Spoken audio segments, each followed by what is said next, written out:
Logic, reasoning, and proofs often involve conditional statements. But what is a conditional statement?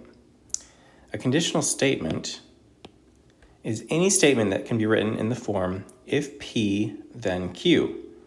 Now, P and Q just stand for any phrases. So if something, then something. As long as it has the if-then format, then it's a conditional statement. So for example, if it is January, then it is winter. That is conditional because it's in the if-then format. It doesn't matter whether it's true or not. As long as it has if something, then something else, then it's called a conditional statement. Now, there are two parts of a conditional statement. The first part is the hypothesis. That is the P part that follows the word if. That is called the hypothesis. So in my example, the hypothesis is it is January because that follows the word if. And then the second part is the conclusion. The conclusion is the Q part that follows the word then. So in my example, the conclusion is it is winter because that follows the word then. Now we also have what's called the truth value, which is just a fancy phrase for whether or not a conditional statement is true or false.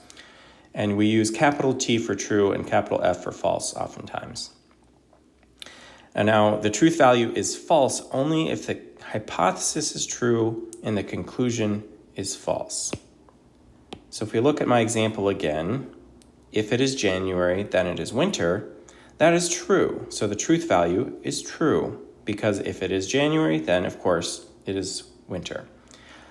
An example where it's false would be the conditional statement, if it is Monday, then it is the weekend. This has a truth value of false because if it is Monday, then sadly it is no longer the weekend. So to summarize, in order to show a conditional statement is false, you have to find a counterexample. And that's a instance where the hypothesis is true, but the conclusion is false. And we'll see some examples in a minute. Our first examples, though, are just identifying the parts of a conditional. So given the conditional statement, identify the hypothesis and conclusion. So the first one, A, if today is Thanksgiving Day, then it is Thursday. So the hypothesis follows the word if.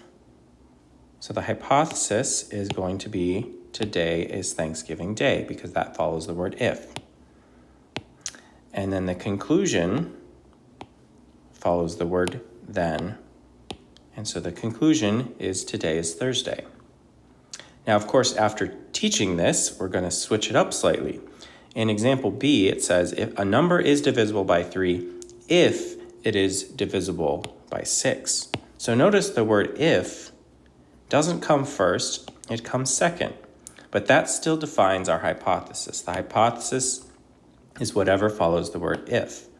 And so here, the hypothesis is if it is divisible by 6, where it, of course, is referring to a number. If a number is divisible by 6, then, but I don't see the word then. Well, sometimes it's implied.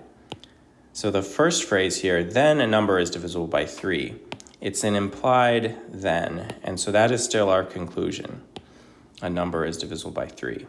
So the key thing is that the hypothesis still follows the word if, even if the word then doesn't show up in the conditional. Now in example 2, we're going to just take a statement that is not written as a conditional and rewrite it using the words if and then to make it a conditional. So statement 1, 2 angles that are complementary are acute. So let's make that a conditional. If 2 angles are complementary, then they are acute. In B, lines that are parallel never intersect. So again, we need to phrase it so that it's an if-then. And you might have to add an extra word here or there to make it make grammatical sense. So here we say if 2 lines are parallel, then they never intersect. And so now that is a conditional statement. Now the most important part of conditionals is determining whether or not they're true. And in order to determine if they're true, Well, you really start with whether you can figure out if they're false, because if they're false, then they're not true. If they're not false, then they are true. And in order to show that they're false, you need to find a counterexample. So here's my first conditional. If two angles are acute, then they are congruent.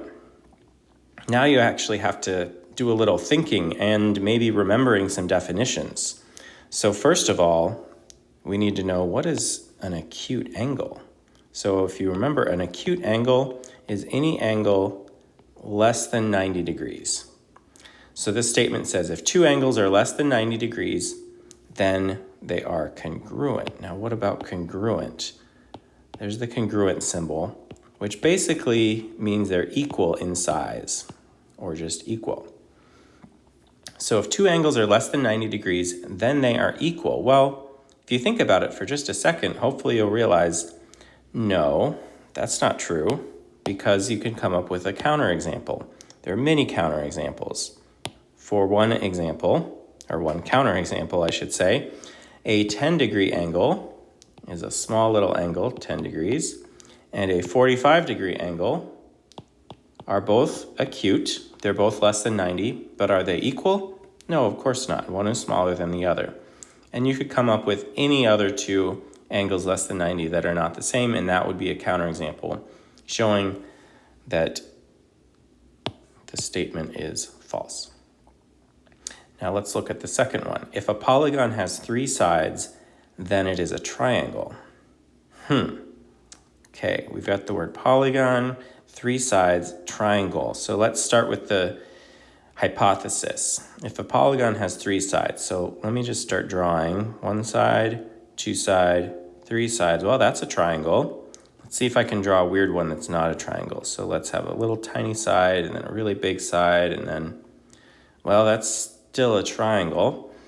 Now let's see, what if I don't connect the sides? Oh, well, actually that's not a polygon because a polygon has to be closed. If I close it, well, now I have four sides, which is not part of my hypothesis. So that's not a counterexample. And it turns out no matter how hard you try, you're not going to be able to come up with a counterexample because this statement is true and therefore there are no counterexamples. So that is how we define conditional statements, the different parts of a conditional hypothesis and conclusion, and then how to determine whether a conditional is true or false by providing a counterexample.